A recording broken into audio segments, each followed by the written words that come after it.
সম্মানিত প্রিয় ঝিনাইদহবাসী, আমার প্রান্তীয় আমার বয়সী তরুণরা, আপনারা যখন এখানে সমবেত হয়েছেন,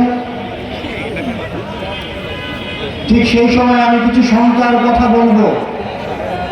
বাংলার আকাশে বাংলাদেশিকে নিয়ে বাংলার আকাশে এখন দুর্যোগের ঘন ঘটা। বাংলাদেশকে নিয়ে বিদেশে বসে ষড়যন্ত্রের ঘন ঘটা।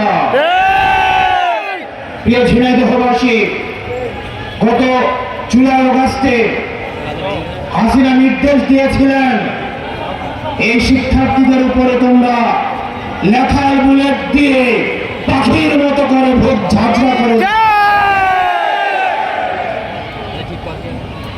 হাসিনা এখন গন কেস, আওয়ামী লীগের চ্যাপ্টার ক্লোজ। আওয়ামী লীগ এমন ভাবে পালিয়েছে, আওয়ামী লীগের পতিত প্রেতাত্মারা ভারতে বসে, লন্ডনে বসে বাংলাদেশের বিরুদ্ধে যতই বিষোদ্গার করো, Awami League will never come back. প্রিয় ঝিনাইদহবাসী, কিন্তু আমাদের সংকটের জায়গাটা আওয়ামী লীগকে যারা আশ্রয় দিচ্ছে, হাসিনাকে যারা প্রশ্রয় দিচ্ছে, এই মধ্য এশিয়ায় যারা স্থিতিশীল পরিবেশ তৈরি করছে, ভারত হচ্ছে আমাদের সংকটের জায়গা। এই মধ্য এশিয়ায় অস্থিতিশীল পরিবেশ তৈরি করছে ভারত। প্রিয় ঝিনাইদহবাসী, ভারত ইতিমধ্যে হাউস অফ দ্য টেররিস্ট হিসেবে পরিচিত হচ্ছে। হাসিনা একটা টেররিস্ট, ছাত্রই হচ্ছে টেররিস্ট।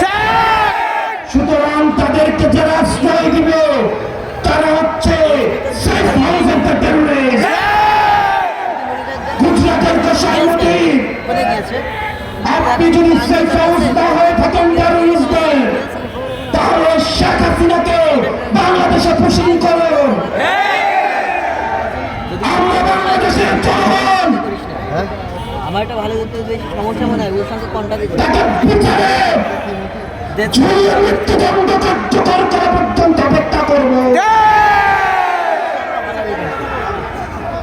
প্রিয় ঝিনাইদহবাসী,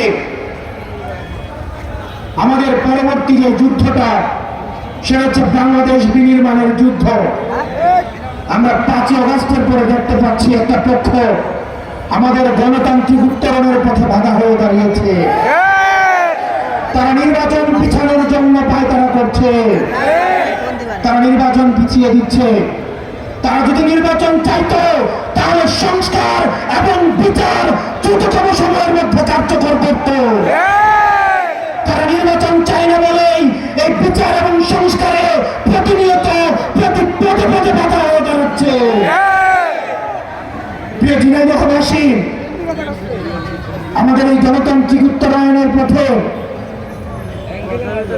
আর যেন কোনো 1/11 ষড়যন্ত্র না হতে পারে, সেটির জন্য আমাদের সজাগ দৃষ্টি রাখতে হবে। অনেকে ট্যাগ দেওয়ার চেষ্টা করে আমরা নাকি নির্বাচন চাই না। আমরা অবশ্যই নির্বাচন চাই, বিচার এবং সংস্কার সহ।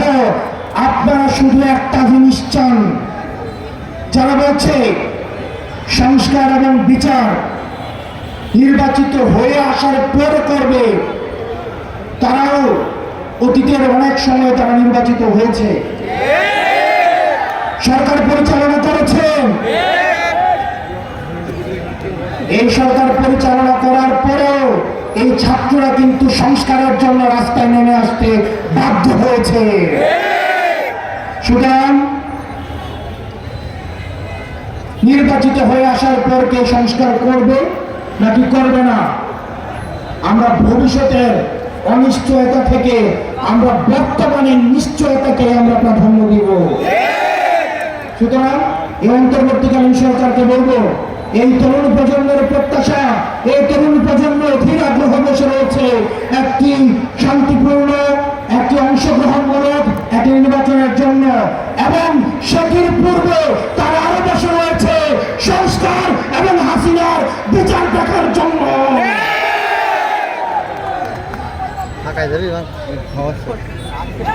প্রিয় ঝিনাইদহবাসী,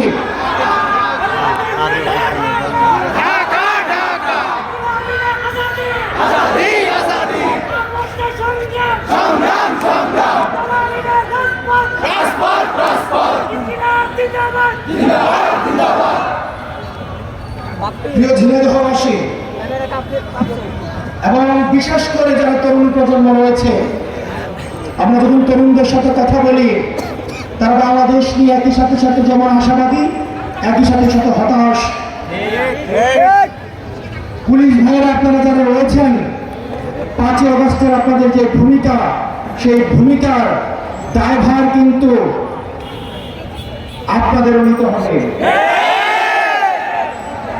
অনেক পুলিশ কনস্টেবল আমাদের সাথে এসে কথা বলে, অনেক এসআই আমাদের সাথে এসে কথা বলে যে ভাই আমরা জনতার বিরুদ্ধে দাঁড়াতে চাই না, কিন্তু কিছু কিছু উচ্চাভিলাষী অফিসার তারা রাজনীতির মুখে পড়ে আমাদেরকে তারা ব্যবহার করে। আমরা জানি সব পুলিশ কিন্তু খারাপ না। আমার ভাই, আমার সন্তান, আমার বাবা পুলিশে চাকরি করে, আপনার ভাই, আপনার বাবা, আপনার সন্তান পুলিশে চাকরি করে, সবাই কিন্তু বেনজির হারাম না।